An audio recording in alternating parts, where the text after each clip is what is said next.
And so when the power's out, like it was on Friday morning, that's a great time to catch up on some garden work because...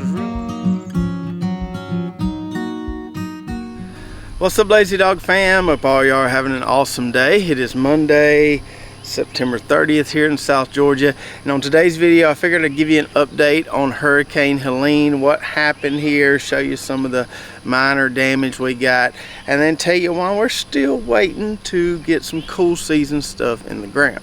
Now, for those of you that live in South Georgia and North Florida, this is probably old news, but for everybody else, I figured it'd be nice to give a little geographical context to show you where we are in relation to where the hurricane hit landfall and how we got really lucky.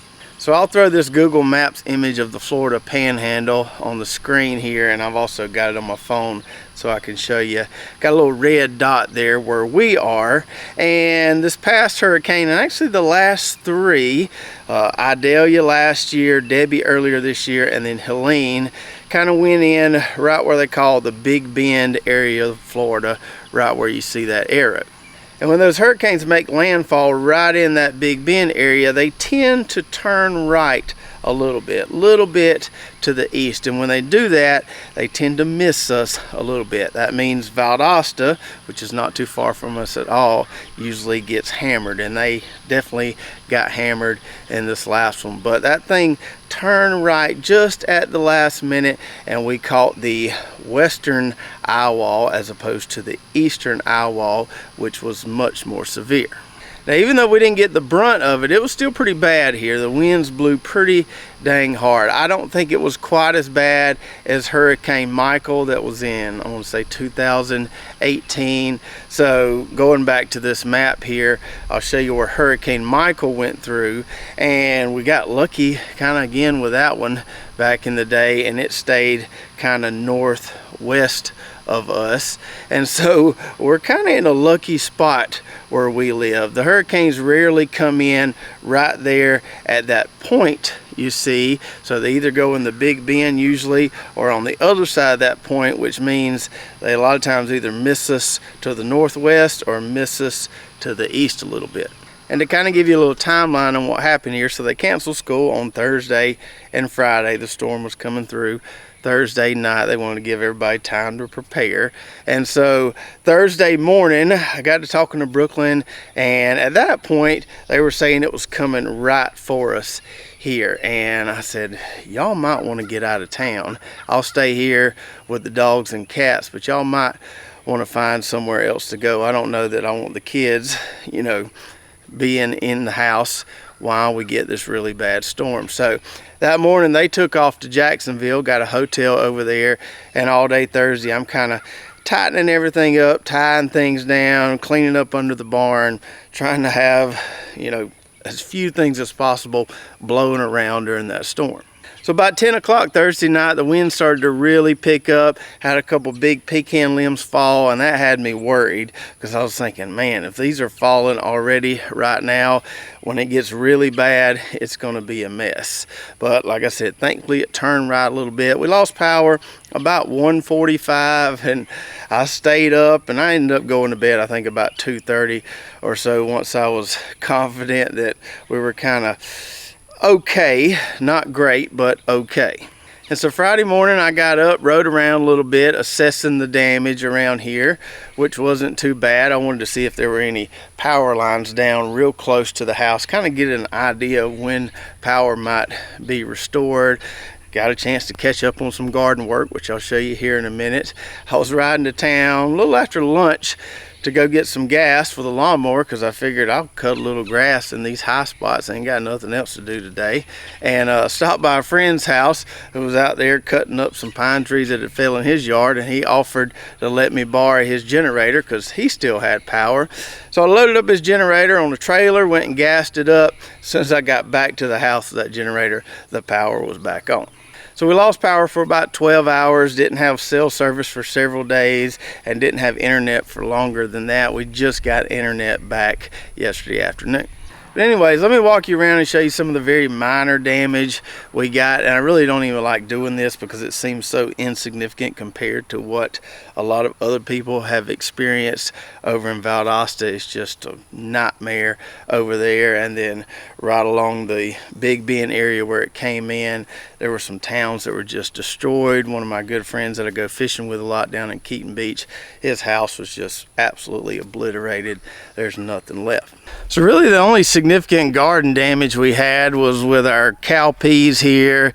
These trellises took a little bit of a beating, but I think they'll be just fine. And then we had a few fig trees fall over that I'll have to stake and stand back up, but it wasn't many. You can see here all the rest of the trees in our orchard are still standing nice and tall. I was really worried that the storm was going to blow off all these green figs that we have on these trees and basically just demolish any chances for a fall crop, but they're still loaded, so very, very lucky there.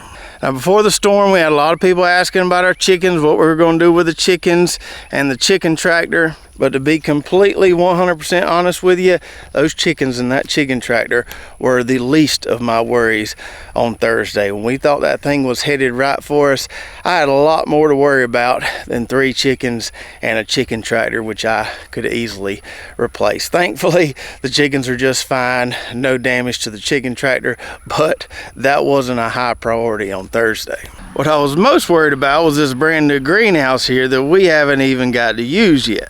Now, the week before last, I finally got an electrician out here and they started wiring this thing. They're almost done, not completely done yet. Got a few things to finish up in here, and then they got to run power from the barn out here to the greenhouse. And once they're doing all that, I'll move some plants out here. I don't really need those cooling systems in there right now for the plants that I would put in there, but I don't want to put a bunch of plants in there that are just going to be in their way while they're working. So hopefully you can get back out here in the next week or two, finish up, and then we'll be race ready with the new greenhouse. But anyways, on Thursday, I rolled down the sides on this thing and just crossed my fingers, and it took the wind surprisingly well. I would have thought it would at least blown off that shade cloth a little bit, but you really can't even tell anything happened, and that's a testament to how well these Atlas greenhouses are built. They used almost an entire pallet of concrete putting this thing in the ground, so it's nice and sturdy, and man, I couldn't be happier with how it took the storm. And even our little greenhouse here that we've had for about 4 years now did really, really well. I also rolled down the sides on it. I thought that shade cloth might go flying because I've only got it tied down in about 4 or 5 spots there, but everything stayed in place.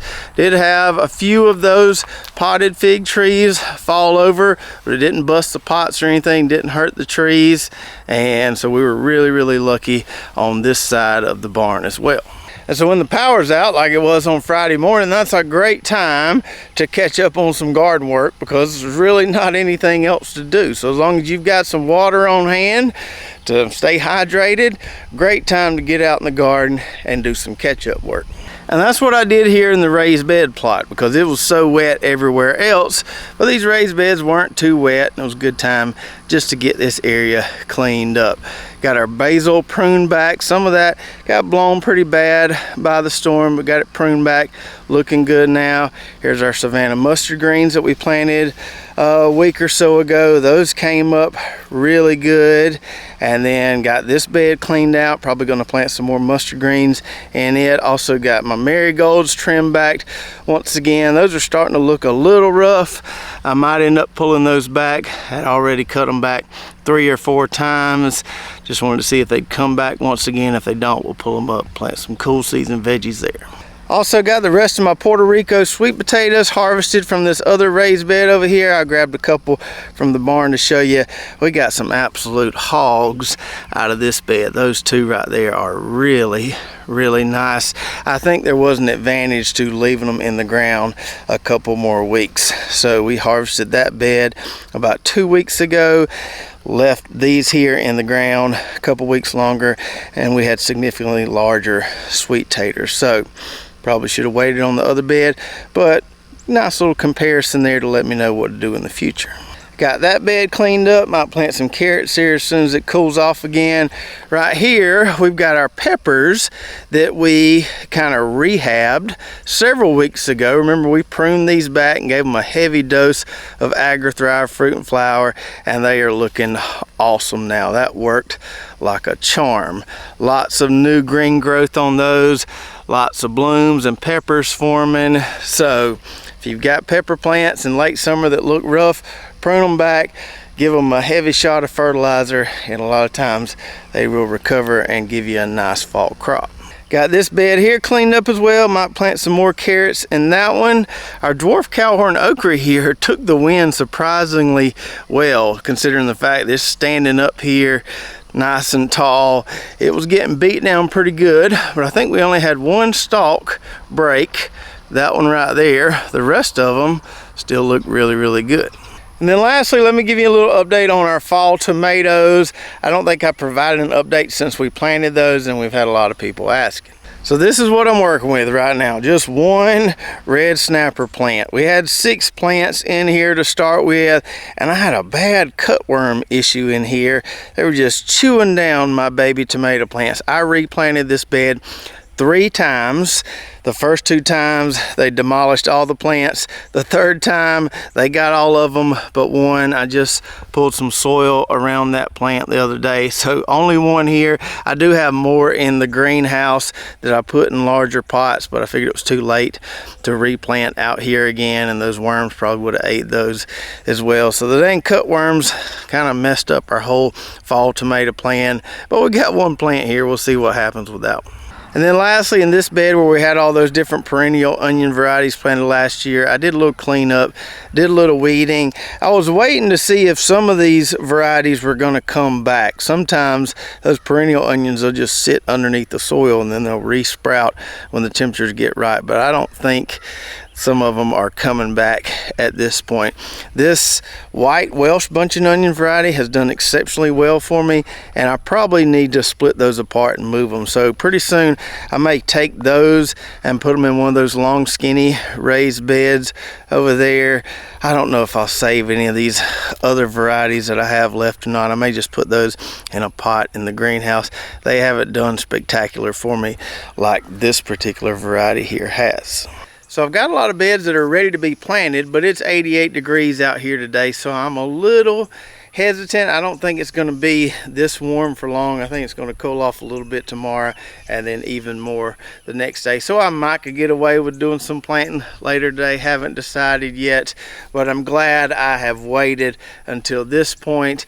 You put some cabbage, broccoli, cauliflower transplants in the ground and then get some 88 or low 90 degree days. You got to go out there and baby them, overhead water them, keep them from stressing too much. And I'm certainly glad I didn't have anything planted out there with that hurricane coming through. So waiting has been a good thing this year, but pretty soon it's going to be, you know, full bore go on some fall planting, getting a lot of transplants in the ground, getting some carrots planted, all kinds of different stuff. So I hope you enjoyed the video today. Let me know in the comments below how you fared during the hurricane. I know a lot of people weren't as fortunate as we were. And if you want to see how we got that okra there looking like palm trees in that raised bed, watch this video. We'll show you how we pruned up those plants to make them more manageable and easier to harvest. So check that out, and we'll see you next time right here at Lazy Dog Farm.